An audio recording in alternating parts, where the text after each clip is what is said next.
Well, hello, friends, neighbors. John, your whiskey neighbor. Welcome down to the Nook. I thought I would turn my head toward some sherried scotches. I kind of have an affinity toward them the last 6 months or so. So I've got a few bottles that I do need to talk to you about. And one of them is actually last year's hard to find cask strength, but I managed to pick one up. This is Kilkerran cask strength, their 8-year-old cask strength bottle. Now, this is batch 5, so it's not the coveted batch 4.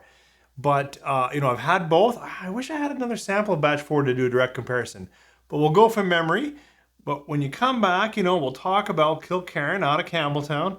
Their 8-year cask strength. This is the one that's 56.9%. And then I'll do some comparison thoughts with the Tamdhu cask strength, which is still one of my favorite cask strength sherry scotches. So when you pour a little sherry scotch, got a little cask strength sherry scotch, even better. When you come back, we'll talk Kilkerran 8-year-old cask strength. 3, 4.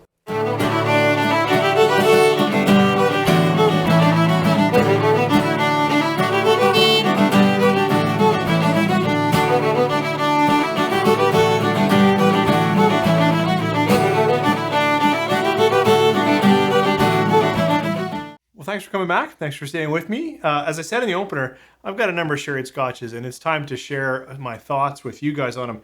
This one here is from Campbelltown. It's out of the Glengyle Distillery, Kilkerran 8 cask strength scotch. Now, this scotch is batch 5, 56.9%, natural color, non-chill filtration, and as I said, aged for 8 years and only in ex-sherry.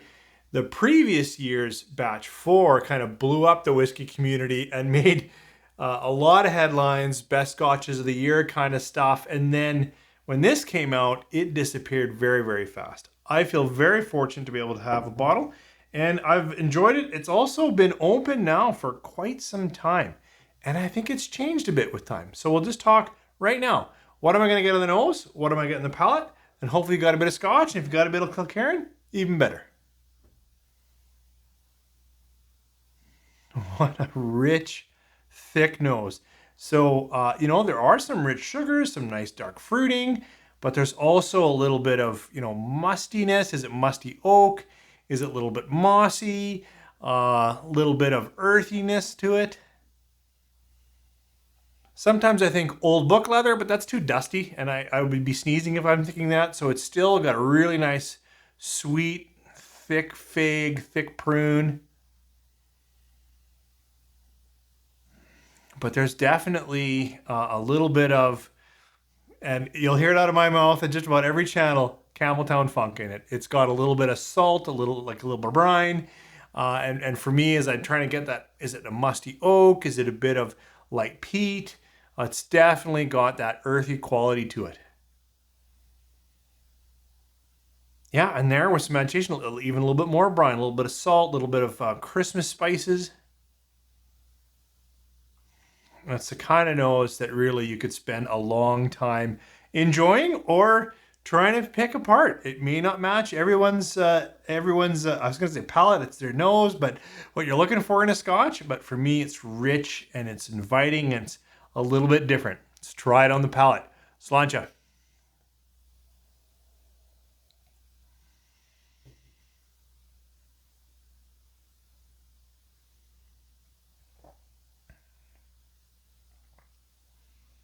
A lovely interplay of that, thick fruit, raisin, ginger. For some reason, is coming up for me now. Gingerbread quality a little bit, so there's some maltiness. Early finish gives me some spicing, a little bit of cinnamon, a little bit of, those savory, nutmeg, edge of clove. Better have another sip.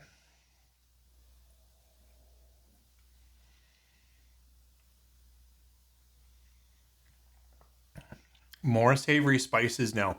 So at first I was getting quite a few sugars, like some nice raisin fig, prune kind of sweetness, fig, like kind of mealy fig. I was getting quite a bit of that. Now, a second sip, I'm getting quite a bit more of the savory spice palette, the Christmas spices, but now the sweetness has backed off and it's really playing into some nice oaks, maybe cooked cinnamon or brown sugar. but that's going to be sweet. So something more savory palate for me. So it's really shifted from the first sip to the second here. The finish just goes on and on and on. It's nice. It's actually a bit drying for me, which I kind of like. This is a fantastic bottle, and I feel bad sharing with you so late because, I can't imagine you're going to be able to find one on the shelf. If you do, and you like heavy sherried Scotch, I really suggest it's a must buy. I'm kind of sad a little bit with the rave and this now drops in the market, and if you don't get it within the week that it drops, you're not likely to get it. And I struggle with that. I like to be able to come on here and share some thoughts, and there's still a chance you can get it. Now there's maybe a back store or a small store. That's what I do a lot of. I drive to a lot of small stores and peek and hope that somebody has forgotten a dusty bottle.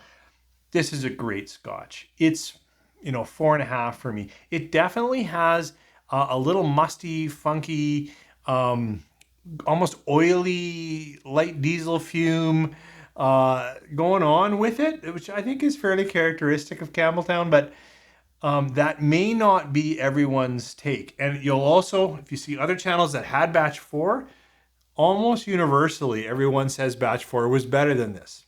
Okay, this is a great Scotch. It really is, and I hope you can still get it. 4.5 for me. I wanted to shoot it against another full sherried Scotch that I have. This is Tamdhu batch strength. Now this one I think is 59.8, so it's a little bit stronger. It's cask strength. This is batch 5. Also, I'm pretty sure it's natural color, but I don't know. It must be non-chill filtered at that kind of strength too. I should know that. It's one of my favorite Scotches, but maybe drop a comment and let me know. Let's see Tamdhu batch 5 right after the Kilkerran 8. It's sweeter. It is definitely a little more cherry, a little more almost a white grape, and got a bit of nut in there. Yeah, I've got a little more cut up walnuts or something like that. That's interesting because I would have described some of the thicker notes on this before, but coming off of this is all of that, roughed up wood, old leather, and smoldery, whereas this is now, in this contrast, full fruit, but a little sweeter, and as I said, just a little bit of nut.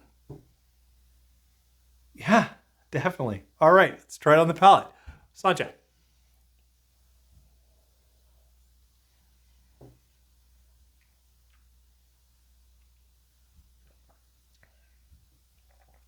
In comparison, even though this bottle has been open longer, brighter fruits, sweeter fruits. Oh yeah, like almost in this contrast, almost a cherry. And I've never said that with Tamdhu before. But definitely, bursting fresh grapes, a bit of raisin, still some spice. And now that I'm talking, so this is already finished, but now quite a spice palette is coming through, and a little more hot pepper, cracked pepper, hot cinnamon type spicing. Another quick sip.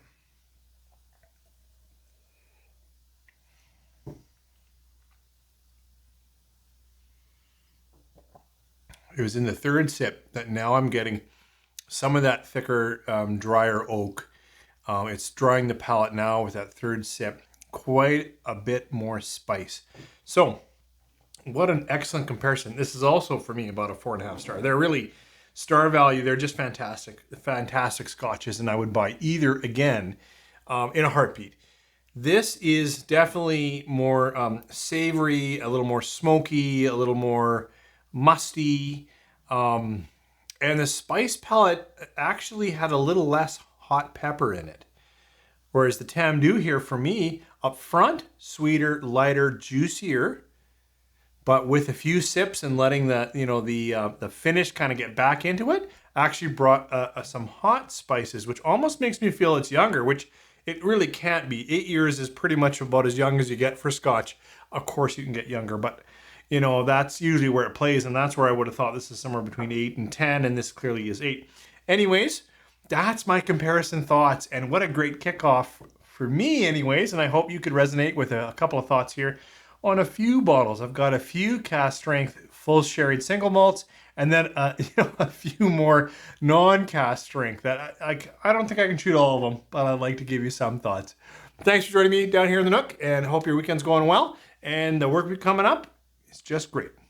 Take care.